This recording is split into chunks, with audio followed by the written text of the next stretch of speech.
This folding electric bike only weighs in at 14 kilograms, making it one of the lightest folding electric bikes currently in the market. But does its lack in weight mean a lacking in other departments? Today, we're going to find out. What's up, ElectroHeads? Welcome back to the channel. If you're new here, my name is Ailish. I am an electric bike reviewer, and today I have with me the RydBike Aero 16. This is a 16-inch wheel folding electric bike from RydBike. They are a brand new brand that we haven't ever reviewed before, so I'm really interested to find out more with this one, because a lot of you in the comments will say to me, Ailish, I really want a folding electric bike, but the weight of them generally just ends up being a no sale for you. So the fact that this is 14 kilograms, I mean, it's very compact as well. It's very competitive in what it's telling us that it is, but let's find out more today. I'm going to be doing a range test, a hill test, a road test, a fold test, a multi-commuter, I can't even say that, a multimodal commuting test. So if that sounds good to you, then keep on watching. First up, let me give you a quick tour of the spec. The RYD Aero 16 is built from carbon fiber, including the frame, the fork, the handlebars, and even the mudguards, making it super light at just 14 kilograms. It folds in seconds and is designed for riders between 5'1" and 6'2", with an adjustable stem and seat post, and can take a max load of 100 kilograms. Just to give you an idea of size, here it is locked up alongside a whole group of commuter bikes. It's unbelievably compact. You get a 250 watt hub motor with just under 36 Newton meters of torque, paired with a torque sensor and a maintenance-free Dayco belt drive. There are 5 levels of pedal assist, taking you up to 15.5 miles per hour as EU legislation permits. Power comes from a removable Samsung seat post battery with a max 37-mile range and a fast 3-hour recharge time. You can also lock the battery to the frame with this button right here, and quick release with a key for added security.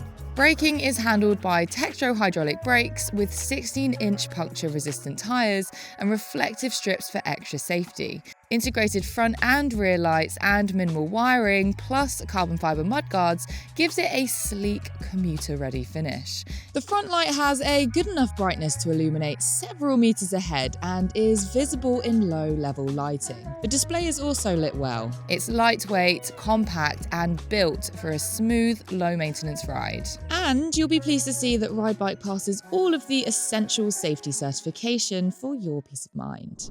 Thanks to the carbon fibre frame, it makes it 45% lighter than an aluminium frame equivalent. It makes it 35% stronger, and it also makes it 3 times stiffer. There's also no welded joints, which means it isn't prone to welding degradation, and inevitably it should last much longer. Now, in total, this comes in at around 1,700 euros, which converts to generally about, currently at the time of filming, 1,500 Great British pounds. So it's not cheap, but it's not massively expensive for a carbon fibre electric bike. For example, the ADO Air Carbon, which I have done a full review on, which you can watch by clicking the link above, comes in at a retail price of £1,999. The Teizu Swift comes in at around £2,200, and the premium Go Cycle G4i Plus comes in at a penny under £5,500. So whilst £1,500 can feel like a lot for a bike, actually this is a competitively priced ride. I really love the look of this bike. Firstly, it's a gorgeous colour. It's a kind of like lilac-y purple, which isn't showing up too much on a grey day like today, but when the sun shines, it really does pop. You've got this gorgeous curvature of the frame that I've not really seen with a folding electric bike before, so it looks great. And in fact, one really nice thing that I've noticed is the fact that you can connect the battery here on the frame.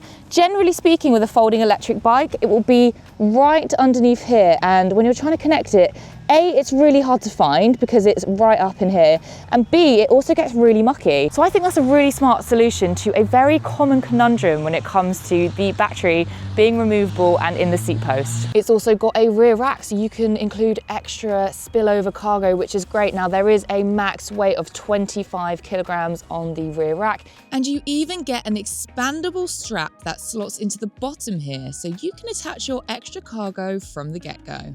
It also comes with mudguards included, including integrated rear and front lights as well. Overall, it's a very good looking, compact little ride. However, that compactness doesn't particularly translate very well when it comes to a 5'10" girly like myself. So the frame, the setup, it's small. You're not getting, well, at least I'm not getting the desired seating position that I would like, because the seat post can only go up so far before it reaches its limits. Of course, this is great when it comes to chucking it on public transport, because the tinier it is, the less of an inconvenience it is for yourself and to other people. But when I'm riding the bike, it's a compact feel of ride. And of course, these bikes aren't designed for the perfect riding position. They're designed to be compact and convenient. However, I do find myself being very reliant on the motor, because I'm not able to output the power that I usually would be able to through my legs, because it's much more pressure through the knees. Without me putting much work through my legs, which is kind of what I need to do,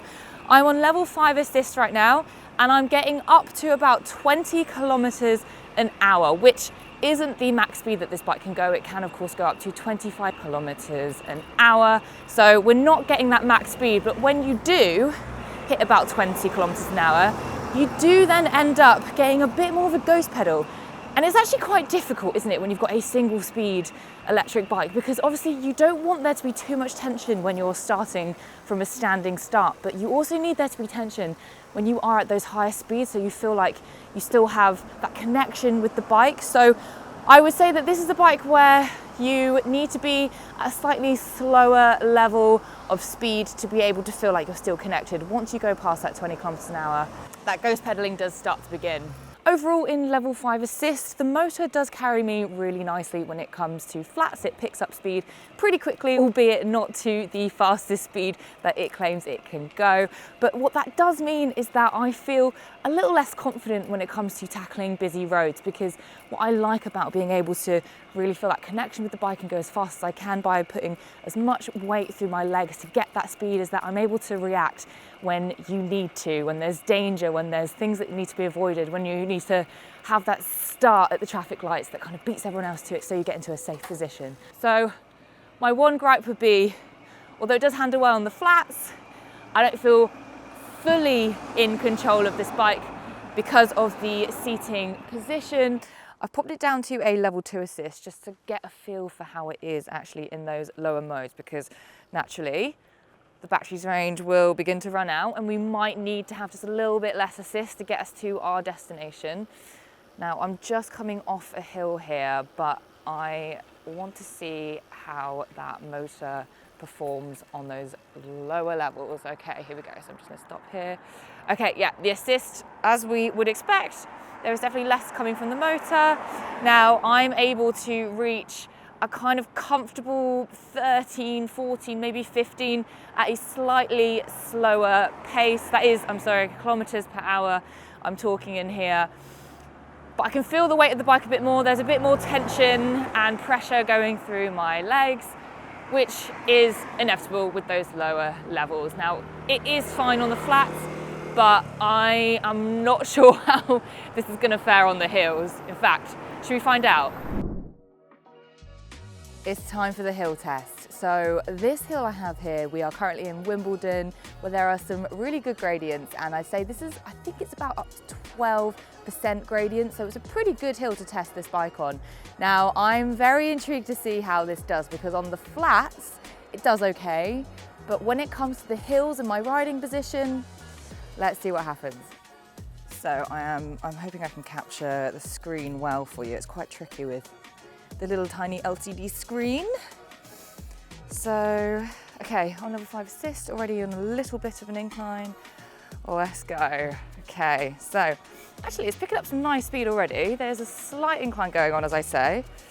Let me just adjust this up a touch. There we go, see a bit better what's ahead. Now it is progressively getting steeper, but we are about 15, 14 kilometers an hour. Here's where it starts to get steeper. Okay, you can hear the motor is whirring away. Okay, so it's still, right, the motor is still kicking in. Still 14, 15 kilometers an hour. I thought it might start to just fall back by now, but actually the power keeps on coming. I am pleasantly surprised.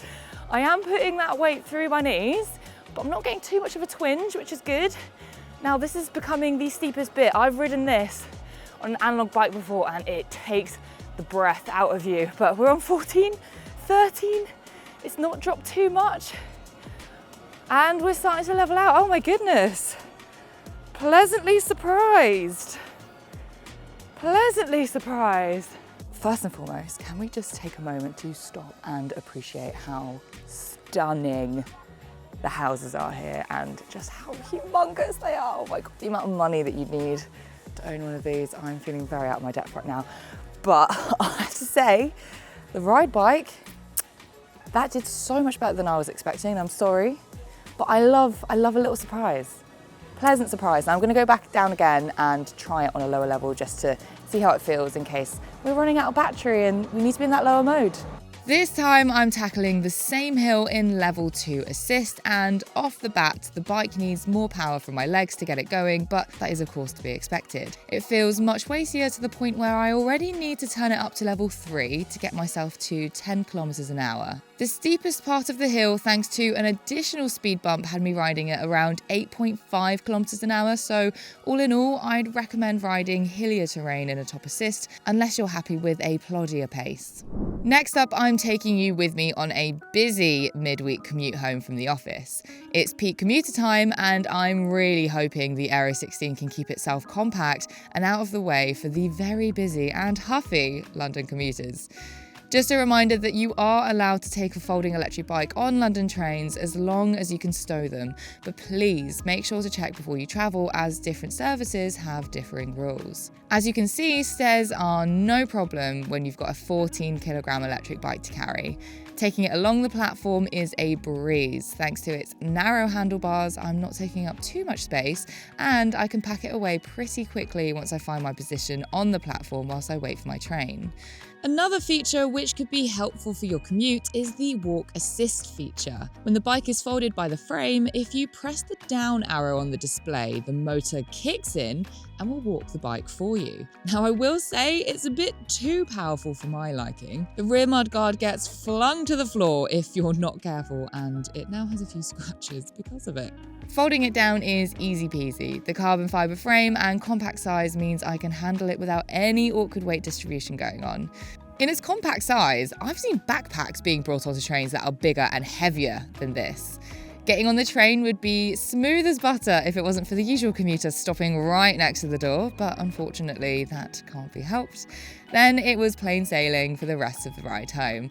It can fit neatly under the luggage rack with not too much extra sticking out to trip up unaware commuters. The one thing I will say is the magnet didn't always keep the wheels tucked together, but other than that, it was a brilliant multimodal companion. So what about the range? Well, bearing in mind the temperature has been around 18 degrees Celsius, I've ridden mainly flat terrain on level 5 assist, and that is with my total weight of about 65 kilograms. I've been able to get a total range of 16 miles on one charge. If you're riding hillier terrain or you're heavier, you will most likely get less range. So I say this is a suitable option to bridge the gap between public transport and your destination. This bike does have a lot of pros. It's super lightweight, it's really convenient, it's really passed the test when it comes to multimodal commuting. It can be stored in your home, no problem. So if you live in a small flat, you're really not going to have much of an issue with this bike. It's also really low maintenance thanks to that carbon belt drive.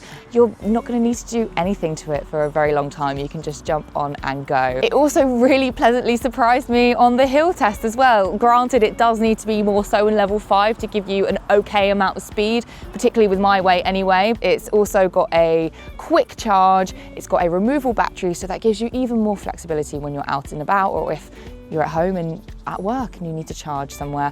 And finally, it has hydraulic brakes and it also has the integrated lighting, so you have that safety and visibility. But let's talk about some of those cons. When you've got a compact electric bike, it's gonna have that compact wheel size as well. So 16-inch wheels, you need to make sure that you are feeling confident with your balance because it does require a bit more stability from the rider. The max load of this electric bike is only 100 kilograms. Now, despite it being carbon fiber and it has that rigidity, it doesn't take as heavy a load as maybe the average person would need. So me being around 65 kilograms and then having that 25 kilograms on the rear rack, I can do just about fine. But when you're starting to push maybe 75, 85, that's where it starts to get a little bit trickier because you might be having something on your back or on the rear rack as well. I'd also say the rider height is a little bit limited as well. Of course, it's a different style of ride, but if you're a smaller rider, I think it's a little bit more well suited. If you're like my size, 5'10" and up, you have to adjust to a different kind of riding style. And finally, on a personal level, I don't feel as comfortable riding an electric bike like this just because I can't be as reactive because I am very reliant on the motor. And when it comes to very busy London roads, I want to make sure that I can really put power through my legs when I need to. So that style of riding does limit me in that sense. But overall, I would say it is a really great option for a last mile solution. If you're somebody that doesn't have too far to go and you just want to get from A to B after going from the train or going to the train, but also if you are a smaller rider as well, I think this could cater really nicely to you. So guys, I'd love to know your thoughts at home. What do you think? Let me know down in the comments below. I hope you enjoyed this video today. I hope it helps you in your journey of purchasing a folding electric bike. If there's any other electric bikes that you would like me to review, please let me know down in the comments, and I will see you for the next one.